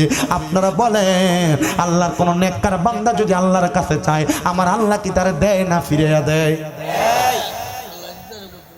চাইছে একটা সম্মানের সাথে জানাজা। ও মুসলমান, ও নবীর উম্মতের দল, নামাজের মুসল্লায় মদিনা তো যাইতে পারে না, কান্না করতে করতে মুসল্লা ইন্তেকাল করছে। সন্তান তার বাবারে ডাক দেয়, আব্বা জান ফজরের সময় হয়েছে, তাড়াতাড়ি ওঠেন, ফজরের সময় হয়েছে, তাড়াতাড়ি ওঠেন। বাবা ওঠে না, সন্তান বুঝতে পারলেন আব্বা ইন্তেকাল করেছে। আব্বার জন্য চোখের পানিগুলা ফালাইয়া ফালাইয়া কান্দে, কিন্তু সন্তান চিন্তা করে এই দুধু মরুভূমির মধ্যে আমার আব্বার জানাজার নামাজটা পড়াবে কি, আমার আব্বার গোসল হবে কোথায়, আমি একা ছেলে কিভাবে আমার আব্বাকে কাফন দাফন করব। ফজরের নামাজের পরে দেখতেছে মরুভূমির ডান দিক থেকে হাজার হাজার মানুষ, বাম দিক থেকে হাজার হাজার মানুষ, সামনের দিক থেকে হাজার হাজার মানুষ, পেছনের দিক থেকে হাজার হাজার মানুষ আসতেছে। সবাই আইসা সিরিয়াল করে দাঁড়ায় গেছে। আর ওই ব্যক্তিটারে যেমনভাবে ইন্তেকাল করেছে তেমনভাবে জানাজার নামাজ পড়ার জন্য দাঁড়ায় গেছে। ওই ছেলে অবাক হয়ে গেছে, কিরে আপনারা কোথা থেকে আসলেন? এই মরুভূমির প্রান্তরে তো একজন মানুষও পাওয়া যায় না। আবার দেখা যায় ওনাদের এলাকা যে এলাকায় ছিল ওই এলাকার মানুষ ওই জায়গার মধ্যে চলে এসেছে। আরে আপনারা তো আমাদেরকে পছন্দ করেন না, আপনারা কেন আমার আব্বার জানাজার নামাজে আগমন করলেন? বলে শুনরে সন্তান, শুনরে সন্তান, আমরা গতকালকে রাত্রবেলা স্বপ্নের মধ্যে দেখেছি আমার রহমাতুল লিল আলামিন নবীজি ঘুমের ঘরে স্বপ্নে বলে দিচ্ছে, যদি তোমরা একজন জান্নাতি ব্যক্তির জানাজার নামাজ পড়তে চাও তাড়াতাড়ি ওই মরুভূমির প্রান্তরে চলে যাও। যদি একজন জান্নাতি ব্যক্তির জানাজার নামাজ পড়তে চাও ওই মরুভূমির প্রান্তরে চলে যাও। এটাই কি তোমার আব্বা? বলে হ্যাঁ এটাই আমার আব্বা জান। বলে জান্নাতি মানুষকে আমরা অবহেলা করেছি, অবহেলা করার কারণে আল্লাহ আমাদেরকে যন্ত্রণাদায়ক শাস্তি প্রদান করবে, আল্লাহ আমাদেরকে কঠিন শাস্তি প্রদান করবে। ও আল্লাহ, আপনার এই বান্দারা জানাজার নামাজ আমরা সবাই আদায় করব। আরে জানাজার নামাজের ওসিলায় আপনি আমাদেরকে মাফ করে দেন। সবাই জানাজার নামাজ পড়ে ওই মরুভূমির প্রান্তরে ওই ব্যক্তিকে দাফন করে যখন চলে গেলেন, সন্তান একা একা আল্লাহর দরবারে কান্না করে, ও আল্লাহ আমার আব্বা বড় তাকওয়াবান মানুষ ছিল, আমার আব্বা জান বড় আমলওয়ালা মানুষ ছিল, আমার আব্বা জান বড় নেককার ছিল। আল্লাহ আমার আব্বা জান জান্নাতি না জাহান্নামী আমি জানি না, আমার জানতে বড় ইচ্ছা হয়। সন্তান বাবা হারা কষ্টে কান্না করতে করতে বড় বেকার হয়ে গেছে। যখন কান্না করতে করতে সন্তান নামাজের মুসল্লার ভিতরে ঘুমিয়ে গেছে, ঘুমের ঘরে স্বপ্নের মধ্যে দেখতেছে তার বাবা জান্নাতের সুবিচাল অংশের মধ্যে ঘোরাফেরা করতেছে, তার ডাইনে বামে সামনে পেছনে জান্নাতি হুর গিলমানরা তার বাবাকে পাহারা দিতেছে, তার বাবার খাদেম হিসেবে কাজ করতেছে। জিজ্ঞাসা করে আব্বা জান আপনাকে কেন এমন সুন্দর ব্যবস্থা করে দেওয়া হইল? বলে আমাকে এত সুন্দর ব্যবস্থা করে দেওয়ার কারণ হইল আমি সারা জীবন আল্লাহ এবং তার রাসূলের পথ মতে চলে অন্ধকার কবরের বাসিন্দা হয়েছি। আর এটার প্রমাণ হইল আমার জানাজার নামাজ। শুধু এটার প্রমাণ জানাজার নামাজ না, এটার প্রমাণ হইল আমার শেষ ঠিকানা জান্নাতের আলা মকাম। আপনারা বলেন ইন্তেকালের পরে ওই জান্নাতের আলা মকাম আমরা সবাই চাই কি চাই না? জোরে বলেন চাই কি চাই না? যদি জান্নাতের আলা মকাম চান, আপনার মা আপনার বাবা আপনার আত্মীয় স্বজন সবাই আপনাকে বড় গুরুত্ব দেয়, আপনি তাদেরকে সম্মান করবেন। আর যাদের মা বাবা তাদেরকে সম্পদ দিয়া গেছেন, আম্মা আব্বা জায়গা জমি দিয়া গেছেন, আপনার মা বাবা যেই জায়গা জমি সম্পদ আপনার দিয়া গেছে, মাসে যদি 5,000 টাকা করে জায়গা জমির ভাড়া দিতেন, 12 মাসে আপনার মা বাবার দেওয়া সম্পদের ভাড়া 60,000 টাকা আসতো। আপনার কাছে এত টাকা চাইলাম না, আগামী বছর এই মাহফিলটা হবে ওই নবীর মুহাব্বতে আল্লাহর জান্নাত পাওয়ার আশায়। একজন শুধু হাতটা বাড়ায় বলবেন হুজুর আমি আমার মা বাবার মুহাব্বতে এই মাহফিলে আগামী বছর 10,000 টাকা দিব। একজন হাত বাড়ায় বলবেন হুজুর আমি এই জান্নাতের বাগানের সামিয়ানা প্যান্ডেলের ব্যবস্থা করে দিব। একজন হাতটা বাড়ায় বলবেন হুজুর আগামী বছর মাইকের টাকাটা আমি দিয়ে দিব। একজন হাতটা বাড়ায় বলবেন হুজুর আমি 10,000 পারবো না 5,000 টাকা দিব। কে দিবেন? 1 নাম্বার একজন শুধু হাতটা বাড়ায় বলবেন তার জন্য দোয়া হবে। নাম কি দাম নেই? নারে তাকবীর, আল্লাহু আকবার, আসতে দিছে নারে তাকবীর, আল্লাহু আকবার, নারে রিসালাত। ইয়া রাসূলুল্লাহ। এই মাহফিলের সম্মানিত সহসভাপতি আশিক রাসূল জনাব মোহাম্মদ আনিসুর রহমান ফালান সাহেব, উনি এই বছর মাহফিলের প্যান্ডেল দিছে, নিয়ত করেছে আগামী বছর প্যান্ডেল দান করবে। আল্লাহ আমার আনিসুর রহমান ফালান মিয়া সাহেবের বংশের মানুষ যারা কবরে, প্রত্যেকের কবরের মধ্যে জান্নাতি সামিয়ানার ব্যবস্থা করে দাও। মুমিন মুসলমানদেরকে ওয়াজ শোনার জন্য এত সুন্দর সামিয়ানার ব্যবস্থা করেছে, প্যান্ডেলের ব্যবস্থা করেছে। আমার ভাইজানের বংশের কবর আযাব মাফ করো, কামাই রুজিতে বরকত দান করো, ব্যবসা বাণিজ্য কাজে কর্মে বরকত দান করো, যারা বেঁচে আছে হায়াতে বরকত দান করো। আল্লাহ মক্কা আর মদিনা না দেখাইয়া আরে আশেকে গনের অন্তরে প্রেমের জ্বালা লাগাইলা, ওরে আসে গনের অন্তরে প্রেমের আগুন জ্বালাইলা। জবান খুলে একটু জিকির করেন আল্লাহ আল্লাহ আল্লাহ আল্লাহ চুনার গাতে আইসা নাসিরুদ্দিন কি ঈশান দেখাইলা প্রেম মালা গলায় দিয়া কিষান পরাইলা রে দয়াল কিষান পরাইলা মাশাআল্লাহ আল্লাহ আল্লাহ চুনারো গাতে আইসা নাসিরুদ্দিন কিষান দেখাইলা পূর্ব পশ্চিম মাজার কইরা আজব খেলা দেখাইলা রে নাসিরুদ্দিন খেলা দেখাইলা মাশাআল্লাহ আল্লাহ চুনারো গাতে আইসা নাসিরুদ্দিন কিষান দেখাইলা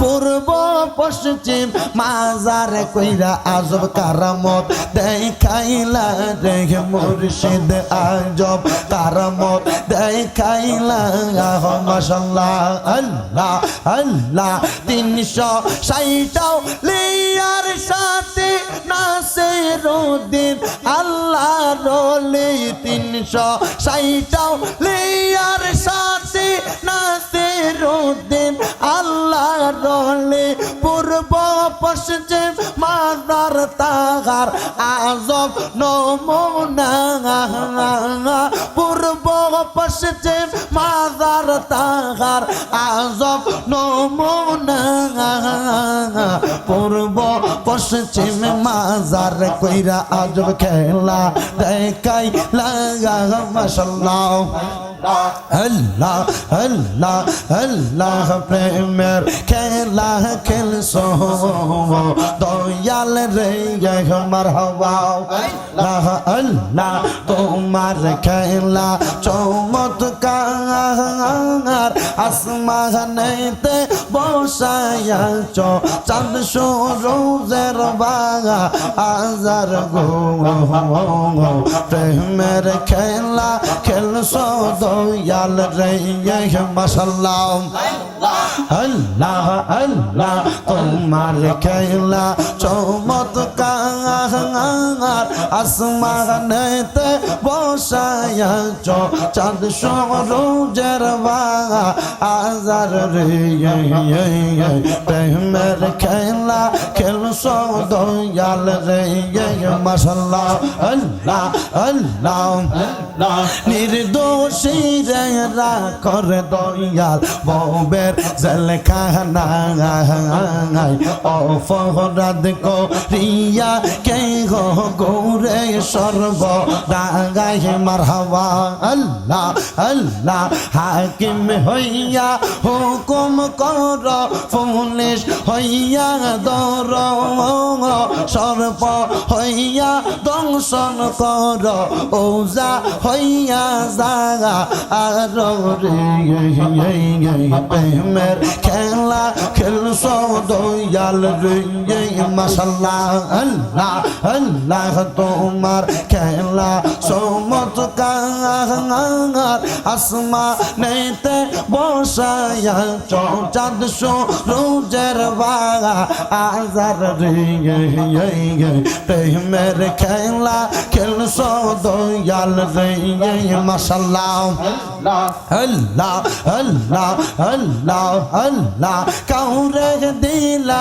10টা সন্তান থাকার জায়গা নাই কাউরে দিলা কোটি টাকা একটা সন্তান নাই মাশাআল্লাহ জায়গা সম্পদ ধন সম্পত্তি দিলা বেশি করে মরার পরে কান্দে করে কবরে নামাবে কে তাগা আরে রে প্রেমের খেলা খেলছো দয়াল রে মাশাআল্লাহ লা আল্লাহ আল্লাহ আল্লাহ আল্লাহ আল্লাহ পাঞ্জাতন পাঞ্জাতন নবীজি আপনি মোহা পাঞ্জাতন হযরত আলী মা ফাতেমা হযরত আলী মা ফাতেমা হাসান হোসেন বড় দন মাশাআল্লাহ লা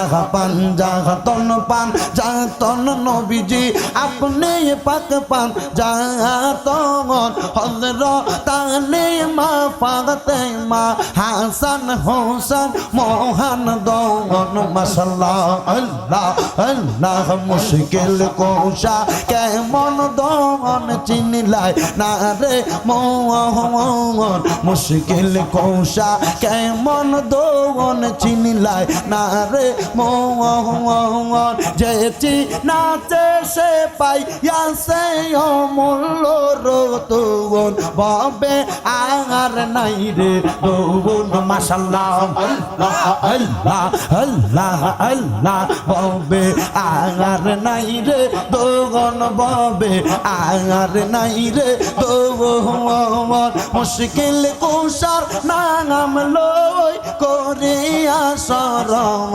বাবে আর নাই রে দৌন মাশাআল্লাহ আল্লাহ আল্লাহ আল্লাহ আল্লাহ আল্লাহ নবী মুশকিল কুশা তিনেতে একজন আল্লাহ নবী মুশকিল কুশা তিনেতে একজন হযরত ইমাম হাসান হোসেন দুই ভাই নবীজির রতন বাবে আর নাই রে দুন মাশাআল্লাহ লা আল্লাহ বাবে আর নাই রে দোন বাবে আর নাই রে দোন মুশকিল কুশার নাম লো করিয়া শরণ বাবে আর নাই রে দোন মাশাআল্লাহ আল্লাহ আল্লাহ আল্লাহ আল্লাহ আল্লাহ আল্লাহ আল্লাহ আল্লাহ হাসবি রব্বি জাল্লাল্লাহ মা ফি কলবি গায়রুল্লাহ হাসবি রব্বি জাল্লাল্লাহ মা ফি কলবি গায়রুল্লাহ নূর মুহাম্মদ সাল্লাল্লাহ লা ইলাহা ইল্লাল্লাহ আল্লাহ আল্লাহ আল্লাহ আল্লাহ আল্লাহ আল্লাহ আল্লাহ আল্লাহ আল্লাহ লা ইলাহা ইল্লাল্লাহ মুহাম্মাদুর রাসূলুল্লাহ সাল্লাল্লাহু আলাইহি ওয়াসাল্লাম। সবাই জিয়ারতের নিয়ত একবার সূরা ফাতিহা, তিনবার সূরা ইখলাস, কয়েকবার দরুদ শরীফ পড়ুন। আউযু বিল্লাহি মিনাশ শাইতানির রাজিম। বিসমিল্লাহির রহমানির রহিম। আলহামদুলিল্লাহি রাব্বিল আলামিন আর রহমানির রহিম মালিকি ইয়াউমিদ্দিন ইয়্যাকা না'বুদু ওয়া ইয়্যাকা নাস্তাঈন ইহদিনাস সিরাতাল মুস্তাকিম সিরাতাল লাযিনা আন'আমতা আলাইহিম ওয়ালাদ দাল্লিন আমিন। বিসমিল্লাহ। قل هو الله احد الله الصمد لم يلد ولم يولد ولم يكن قل هو الله احد الله الصمد لم يلد ولم يولد ولم يكن সাল্লাল্লাহু আলাইহি ওয়া রাসূলুল্লাহ। আপনাদেরকে একটা দাওয়াত দিয়ে যাই। চলো, আপনাদের দোয়ার বরকতে কুমিল্লাতে আমার 6টা মাদ্রাসা পরিচালনা দিন। এর মধ্যে কুমিল্লা চকবার জারস্থ নূরপুর সমুনি শাহপাড়া রোডের মাথায় তাহফিজুল কোরআন ইন্টারন্যাশনাল মহিলা হিফজ মাদ্রাসা গত অক্টোবর মাসের 1 তারিখ উদ্বোধন হয়েছে। আপনারা যারা আপনাদের মেয়েদেরকে সহি পদ্মার সাথে কোরআনে হাফেজা বানাতে ইচ্ছুক, যদি আপনাদের মেয়েদেরকে মহিলা মাদ্রাসায় ভর্তি করাতে চান, আমাদের কুমিল্লা চকবাজার নূরপুর সমনি তাহফিজুল কোরআন ইন্টারন্যাশনাল মহিলা হিফজ মাদ্রাসায় ভর্তি করানোর জন্য দাওয়াত দিয়ে গেলাম। আবার এই মাদ্রাসার একটা পুরুষ শাখা আছে, তাহফিজুল কোরআন ইন্টারন্যাশনাল পুরুষ হিফজ মাদ্রাসা, ওইখানেই অবস্থিত। আপনারা যদি আপনাদের ছেলেদেরকে ভর্তি করান, ইনশাল্লাহ আমার এই মাদ্রাসাতে ভর্তি করাবেন। ঠিকানা বলে দিয়ে গেলাম, কুমিল্লা চকবাজার নূরপুর সমনি তাহফিজুল কোরআন মাদ্রাসা। আপনারা ইনশাল্লাহ আপনাদের বাচ্চাদেরকে নিয়ে যাবেন। পাশাপাশি আমার আরো মাদ্রাসা আছে, আল হোসাইনিয়া ইসলামিয়া সুন্নিয়া মাদ্রাসা, কুমিল্লা শহরের চকবাজার থেকে পাতুরিয়া সমনি 17 নং ওয়ার্ডে আল হোসাইনিয়া ইসলামিয়া সুন্নিয়া মাদ্রাসা। এটা পুরুষ, এটাতে ভর্তি করাইতে পারবেন। আবাসিক অনাবাসিক মানে থাইকেও পড়তে পারবে, সিসি ক্যামেরায় আবদ্ধ। আরেকটা এখন মহিলা মাদ্রাসা নতুন হয়েছে, এবছর থেকে চালু হচ্ছে, হযরত মা ফাতেমাতুজ জোহরা রাদিয়াল্লাহু তাআলা আনহা মহিলা মাদ্রাসা। এটা হচ্ছে কুমিল্লা চকবাজারের পাশে সুজানগর সমনিত। আপনারা ইনশাল্লাহ সেখানেও ভর্তি করাবেন। আরেকটা মাদ্রাসা কুমিল্লা চকবাজারের পাশে সুজানগর বক্সিয়া দরবারের পাশে, এটা হচ্ছে জামিয়া নূরে মদিনা মাদ্রাসা, এটাও আবাসিক। ইনশাল্লাহ আপনারা যদি আপনাদের বাচ্চাদেরকে পড়াইতে চান আমার এই মাদ্রাসাগুলোতে ভর্তি করাবেন। আপনাদের সবার আরেকজন 500 টাকা দিছে, আল্লাহ ওনাদের সবার দান যেন কবুল করে। আপনাদের সবার কাছে দোয়া কামনা করি। আমি আজকের মাহফিলে যিনি সম্মানিত সভাপতি, শায়েস্তাগঞ্জ মডেল কামেল মাদ্রাসার সম্মানিত মোহতারাম শিক্ষক আশিক রাসূল হযরত মাওলানা মোহাম্মদ আব্দুল শুকুর হুজুরকে মুনাজাত পরিচালনা করার জন্য অনুরোধ করছি। তো মুসাফিরের দোয়া কবুল, আমরা আমিন আমিন বলবো। মুসাফির আপনি ওস্তাদ মানুষ তো দোয়া করেন না, আমরা আমিন আমিন বলবো, মুসাফিরের দোয়া কবুল। আপনারা আমার লেগে দোয়া করবেন, ইনশাল্লাহ দোয়া করবেন। তবে মাঝে মাঝে আমার কয়েকটা মাদ্রাসাতে কিছু এতিম ফোলাফান আছে, ওই আমি যে বেটার ঘরে নিয়ে বসাইছে, যাই দিয়ে বেটার ঘরের বাথরুমের ওয়াল কোন একবার জায়গা বাদ রাখছে না, টাইস করে ভরাই লাইছে। আমি ঢুকিয়া কইলাম যে মনে টিয়ারা হনে জায়গা নাই, পারলে আমার মাদ্রাসাত মাঝে মাঝে কিছু ভাড়াইয়েন। কিছু এতিম ফোলাফান আছে, যদি আপনাদের মধ্যে থেকে কেউ সহযোগিতা করেন মাঝে মাঝে ফাড়াইয়েন এতিমরা লেগা। তবে একটা দাওয়াত দিয়ে গেলাম, কুমিল্লাতে যদি যান কখনো, কুমিল্লা শহরে আমার মাদ্রাসাগুলো যাই একটু দেখে আইবেন ইনশাল্লাহ। যাবেন না ইনশাল্লাহ? যাবেন ইনশাল্লাহ। বলো হুজুর খালি মই ফিরিতাম না, দুপুরে ভাত খাওয়াই দেন। মানে বেশি মুরকা গরু দিয়ে না খাওয়াইতে পারলে মোটামুটি মাছ দিয়ে তো খাওয়াইতে ফেরাম। আল্লাহ যেন কবুল করে, আমিন কোন। আল্লাহুম্মা আমিন, আল্লাহুম্মা আমিন। আলহামদুলিল্লাহি রাব্বিল আলামিন, আসসালাতু ওয়াসসালামু আলা রাসূলিহিল কারীম।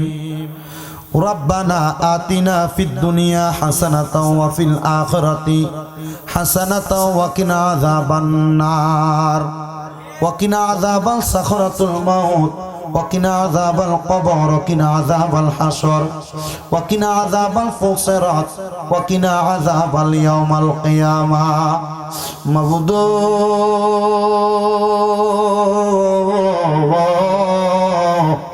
ও দয়াল আল্লাহ, একটু রহমতের নজর কইরা তাকায়া দেখেন আল্লাহ।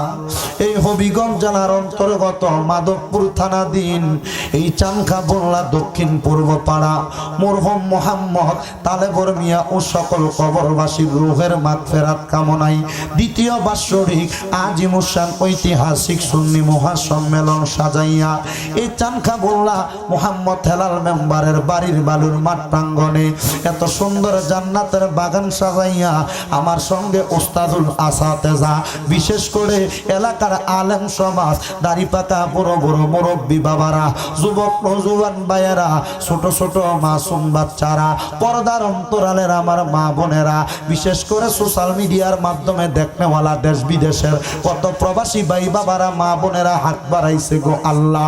মাবুদ রে, হাত দুইটা কপালে লাগার আগে আগে আমরা সবার জীবনের গুনাহ তুমি আল্লাহ ক্ষমা কইরা দাও। দয়াল রে, তুমি যদি আমরারে মাফ কইরা দাও আল্লাহ, তুমি কারোর কাছে কোনো জবাবদিহিতা করা লাগবে না। রহমাতুল্লিল আলামিন নবীর ওসিলায় আমরা জীবনের গুনাহ তুমি আল্লাহ ক্ষমা কইরা দাও। তুমি যদি মাফ না করো আল্লাহ, তোমার বান্দারে বলো তোমার বান্দা যাইয়া চাইব কার কাছে? রহিম রহমান নামটি তোমার আল্লাহ আছে বান্দার জানা, সে নামেরও সিলাই গো গুনাহ করে দাও না ক্ষমা। দয়াল রে,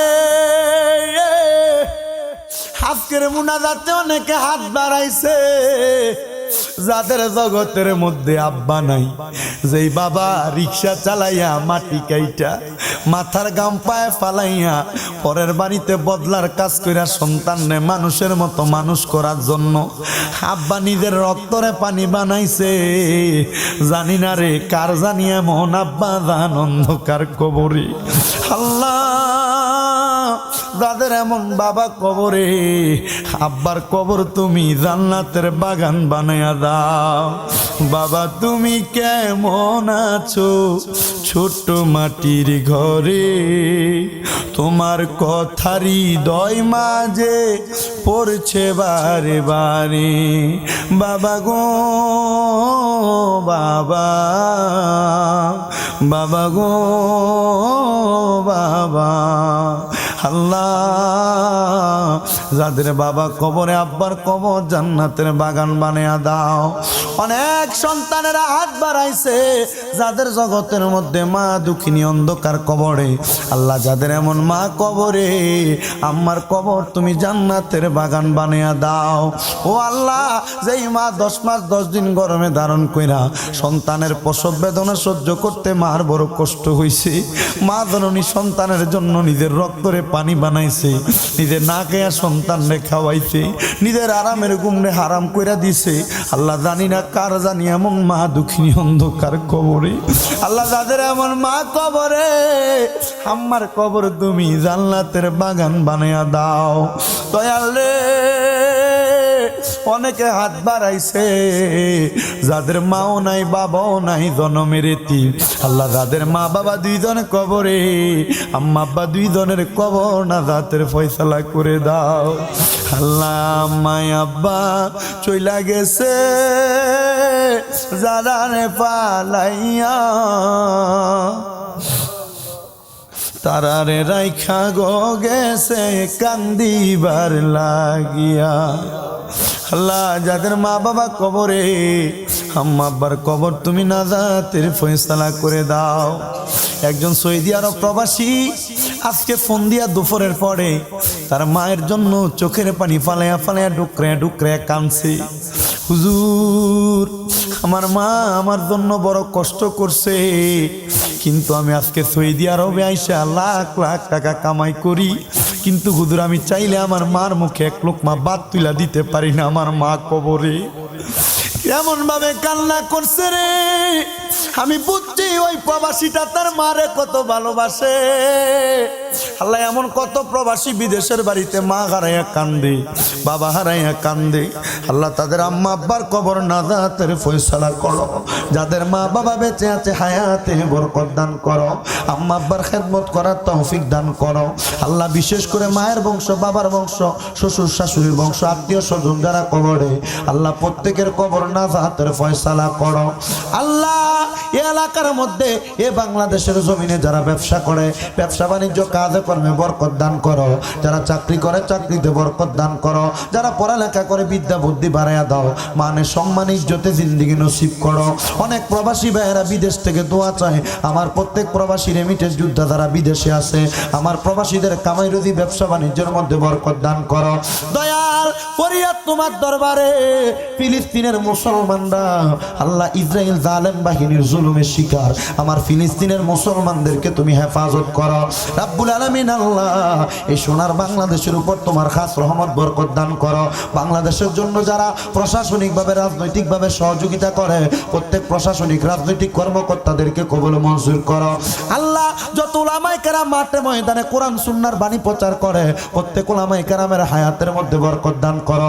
আমাদের উস্তাদ আশেকান যারা আছেন প্রত্যেককে তুমি কবুল মঞ্জুর করে। এই চানকাবুল্লাহ দক্ষিণ পূর্ব পাড়ার মাহফিল আজকে ২য়তম মাহফিলের আখিরি মুনাজাত হচ্ছে। কিয়ামত পর্যন্ত মাহফিল তুমি কবুল মঞ্জুর করে নাও। আর ফরিয়াদ তোমার দরবারে, যেই দিন মালাকুল মউত আজরাইল আসবে, আসার আগে একবার আমাদেরকে তাওয়াফে বাইতুল্লাহ জিয়ারতে রওজায়ে রাসূলুল্লাহ নসিব করায়ান। আরেকটা ফরিয়াদ, অনেকে আগামী বছর মাহফিলের জন্য ৫-১০ হাজার টাকা কইরা ১৫০০ টাকা পর্যন্ত যারা যারা লেখাইছেন, আল্লাহ নির্দিষ্ট সময়ে পরিশোধ করার মতো তৌফিক ইনকাম তাদেরকে করার তৌফিক দান করেন। আর মরণের আগে আমার নবীর নূরানি চেহারা মুবারক দেখতে দেখতে আখিরি জবানে মধুর কালাম পড়াইয়া দিয়ান, লা ইলাহা ইল্লাল্লাহু মুহাম্মাদুর রাসূলুল্লাহ সাল্লাল্লাহু আলাইহি ওয়াসাল্লাম। আসসালামু আলাইকুম ওয়া রাহমাতুল্লাহ।